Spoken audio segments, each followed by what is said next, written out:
Look at this healthy crop of rice. I will have more than 1,300 pounds of rice per quarter acre. It was grown without chemical fertilizer, pesticides, or agricultural machinery. I stopped using those things more than 30 years ago. All I've done is sow the seeds and spread straw. Nature has done the rest.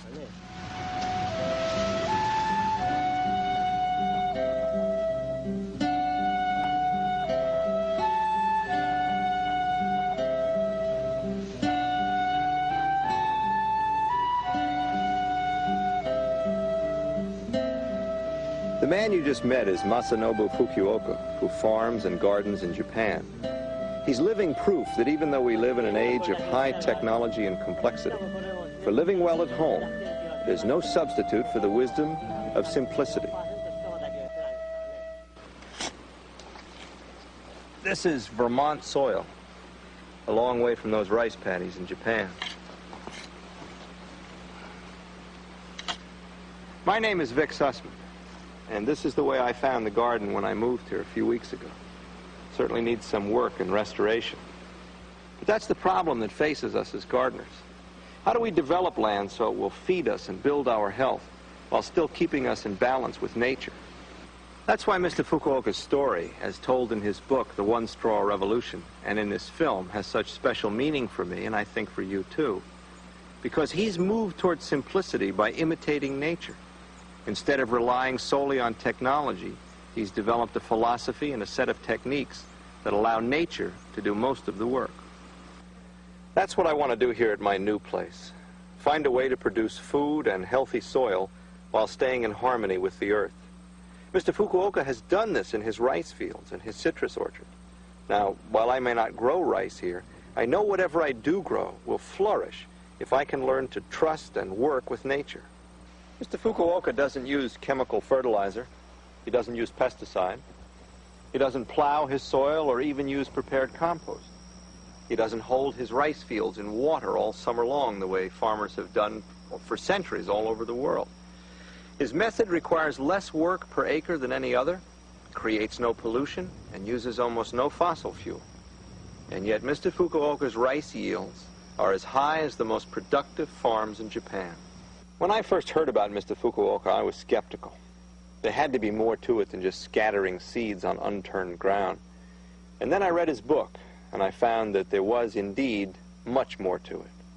He grows a permanent ground cover of white clover, and then he spreads a straw mulch to enrich the soil and hold back the weeds. His crops sprout right through the clover. But instead of just telling you about these ideas, let's go back now to Japan to visit with Masanobu Fukuoka. Mr. Fukuoka's farm is near the hillsides overlooking Matsuyama Bay in southern Japan. It's a rich farming area. The climate is mild with plenty of rain. Mr. Fukuoka was raised here, in the village where the Fukuoka family has lived and farmed for more than 1,400 years. He grows about 2 acres of rice and barley, and has a 12-acre orchard of mandarin oranges. This may not seem like much, but in Japan, where field sizes are small, it's considered a large farm. A national highway passes through Mr. Fukuoka's fields. An overhead railroad track has also been built, but is not being used.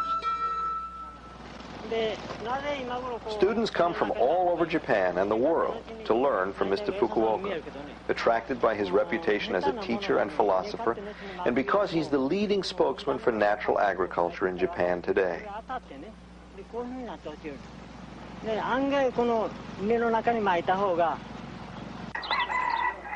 The students live in mud-walled huts in Mr. Fukuoka's orchard.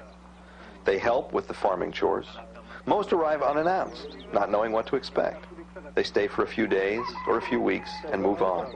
Some remain for as long as several years. There are no modern conveniences. Students carry drinking water in buckets from the spring, cook meals over a wood-burning fireplace, light their huts with candles and kerosene lamps.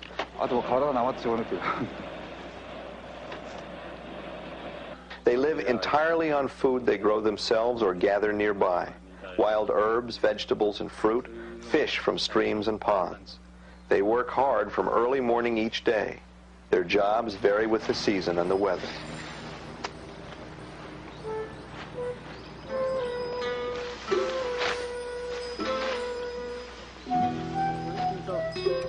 The more the farmer increases the scale of his operation, the more his body and spirit are dissipated. He falls away from a spiritually satisfying life. A life of small-scale farming may appear to be primitive, but it allows me to study the great way. I believe that if one deeply understands the everyday world in which one lives, the greatest of worlds will be revealed.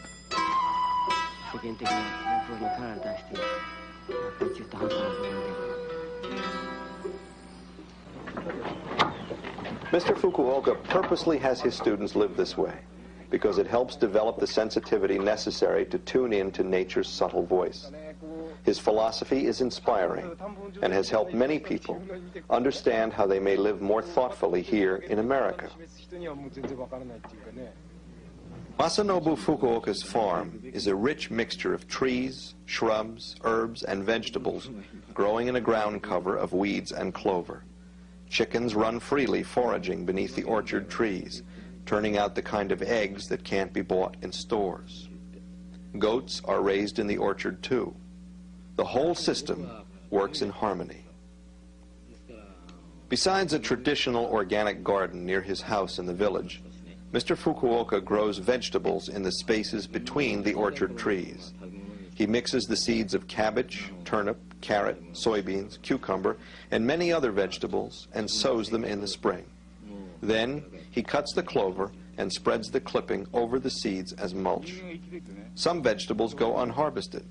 They reseed and come up by themselves year after year, just as tomatoes, pumpkins, or corn will do in any garden. Mr. Fukuoka hasn't always lived on the farm. As a young man, he left his village home to be trained as a microbiologist. He worked in a laboratory in Yokohama as an agricultural customs inspector. Then, when he was 25 years old, Mr. Fukuoka had a flash of insight. He suddenly realized the perfect balance and abundance of nature.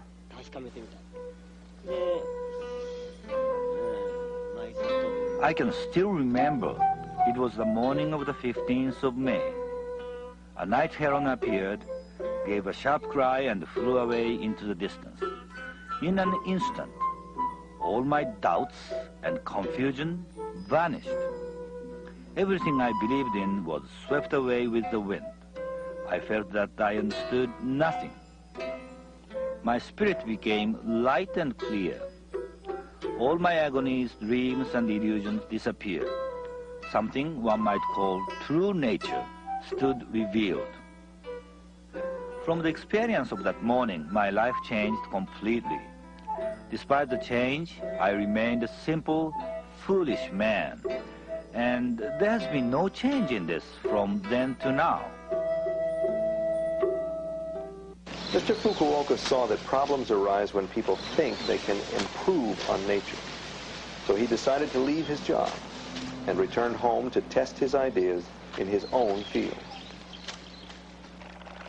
At that time, modern technology and chemical agriculture were just being introduced in Japan. The combination of machines and chemicals allowed Japanese farmers to get about the same yields as before, but the work was cut by half or more. It seemed like a dream come true. And in one generation, almost everyone had switched to chemical agriculture.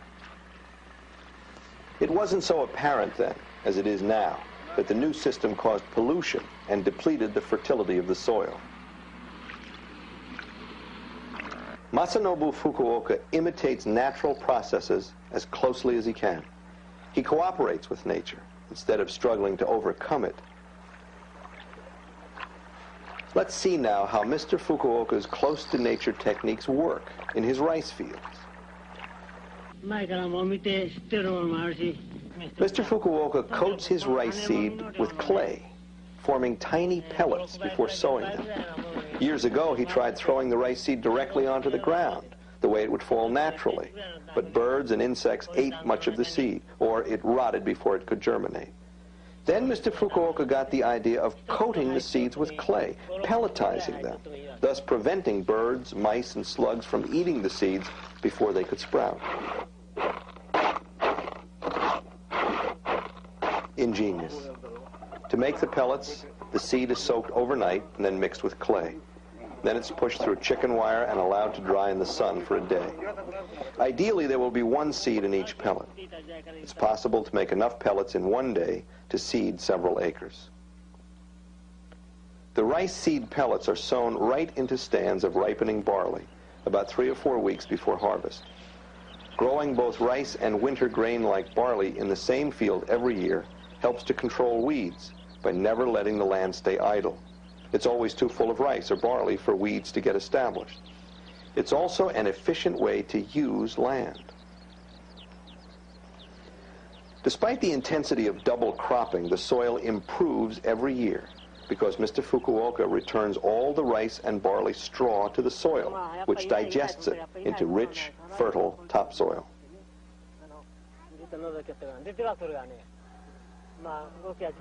The rice seed sprouts from the pellets about 25 days after sowing, just as the barley is mature and ready for harvest.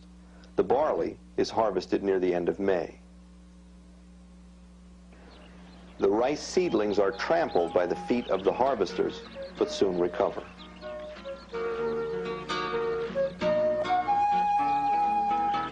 The usual way to develop a plan is to ask, how about trying this, or how about trying that? But that approach only makes the farmer busier. My way was opposite. I was aiming at the pleasant, natural way of farming, which makes the work easier instead of harder. How about not doing this? How about not doing that? That was my way of thinking. I finally reached the conclusion that there was no need to plow, no need to apply fertilizer, no need to use insecticides. In fact, there are few agricultural practices that are necessary at all.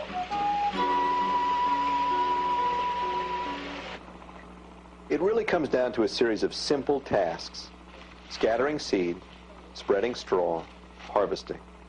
But it's taken him more than 30 years to reach this simplicity. Mr. Fukuoka's neighbors also plant barley using modern techniques. After harvesting their barley by machine, they burn the barley straw in the fields. To them, the straw is a nuisance because it gets caught in the machinery when they plow the field for rice. Mr. Fukuoka considers his barley straw a resource. He harvests all of it. After the grain is threshed, the straw is spread over the field as a mulch to keep weeds down and to return fertility to the soil. He's found that it works best if the straw is scattered every which way, just as it would have fallen to the ground naturally. The decaying straw also makes a good germination bed for the rice. Mulching is a most valuable technique for gardeners everywhere. It insulates the soil against extremes of hot and cold, conserves water, reduces weed growth, and ultimately decays into humus. When it's time for the neighbors to plant rice, they grow rice seedlings in a starter bed, then transplant them to the main field. They keep their paddies flooded all season long to help keep weeds in check. But these steps are eliminated in Mr. Fukuoka's straw-mulched field, which you see in the foreground. Mr. Fukuoka also floods his rice fields, but only for a week or 10 days. This weakens the weeds and clover and allows the rice to sprout through. The idea is only to discourage the weeds, not eliminate them, since they are habitat for beneficial insects. If the clover were not set back right now, it would become strong enough to compete with the rice.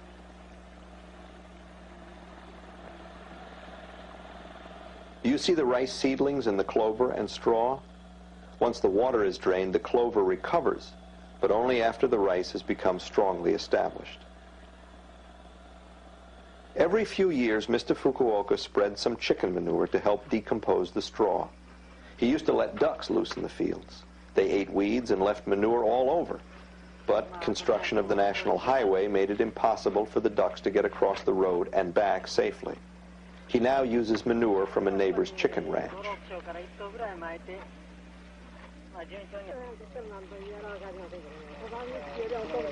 A lot of people come to visit Mr. Fukuoka's farm. Lately, scientists and agricultural experts have been among them. But these specialists usually see only from the point of view of their own expertise, and few grasp the deeper meaning of Mr. Fukuoka's methods, his close-to-nature philosophy. It is now midsummer, and the neighbor's rice is growing in neat rows. Weeds have been eliminated by herbicides. In August, Mr. Fukuoka pulls a rice plant from his field and one from a neighbor's paddy. The roots of the rice plants grown in the herbicide-treated flooded paddy, shown on the right, are rotten and black by midsummer. The roots of the rice from Mr. Fukuoka's field, on the left, are still healthy and growing strongly. Mr. Fukuoka is probably the only farmer in Japan who doesn't grow rice in a flooded field all summer. Instead, he allows the roots of his plants to penetrate more than 3 feet into the ground. As they grow, they bring up minerals from the subsoil. When they decay, they enrich his land with nutrients and organic matter. To control leafhoppers and other troublesome insects, most Japanese farmers spray a strong pesticide 2 or 3 times during the growing season. This poison also kills beneficial insects, to say nothing of the danger for the farmer.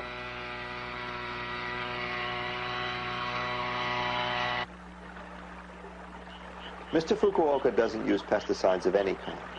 Many insects, earthworms, and small soil animals live in harmony with each other in his fields.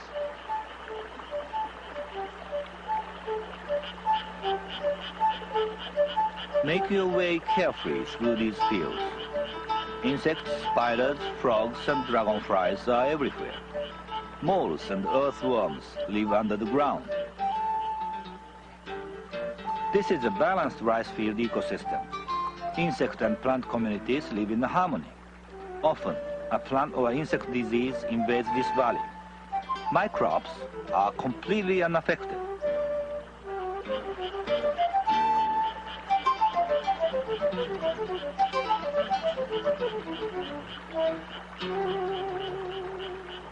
Mr. Fukuoka knows that every insect, even those most gardeners consider pests, has an important role to play. He believes that nature can and will control diseases and insects if we grow healthy crops in a biologically diverse environment. I talk about a do-nothing way of gardening. Some of you come here thinking life will be soft and easy. But you cannot sit back and expect nature to do the farming. I call that abandonment. People tamper with nature, thinking they can improve it. This causes negative side effects, which are more difficult to repair. Almost all the work in farming is created in this way. Work is important, but my farming is designed to eliminate unnecessary work. In September, a typhoon lingered off the Japanese coast, causing wind and heavy rain for several days. Mr. Fukuoka went to the fields to see how his rice was doing.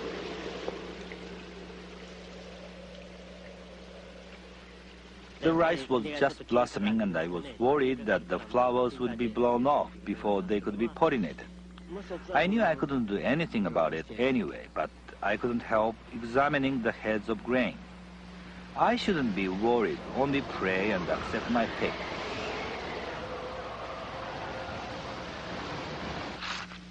Human beings can never hope to understand nature, but my analytical mind still tries. I try to garden as closely as I can to nature. My techniques are still evolving.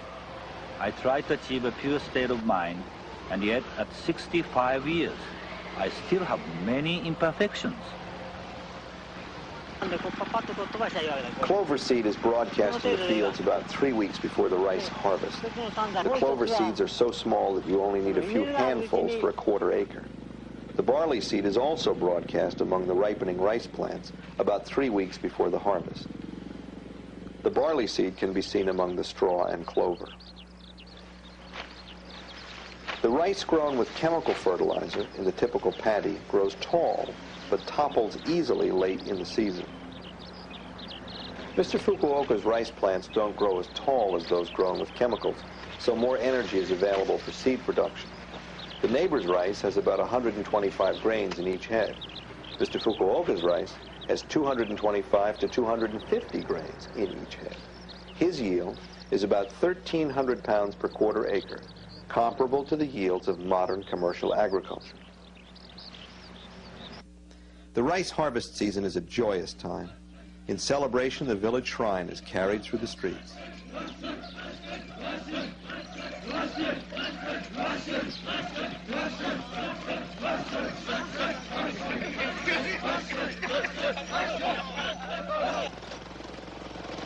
Most of the farmers in the area harvest their rice with modern machines. Mr. Fukuoka's harvest is done by hand. His students don't mind. They enjoy the silent harvest using traditional hand tools. At the time of the rice harvest, the barley is already sprouting beneath the rice. After the rice is harvested and threshed, the rice straw is scattered over the field, just as the barley straw was scattered 6 months before. And with that, the yearly cycle is complete. My way of gardening is pleasant. I have time for the important things in life, like writing poetry, singing, and participating in village life.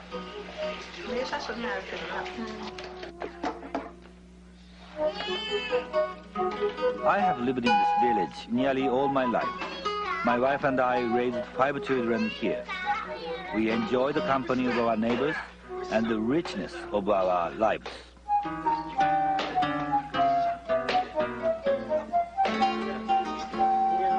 I have made mistakes in the past, but they were not really mistakes. They were hints which helped me coexist with nature. A life of small-scale farming or gardening may seem behind the times, but such a life offers many opportunities for greater awareness.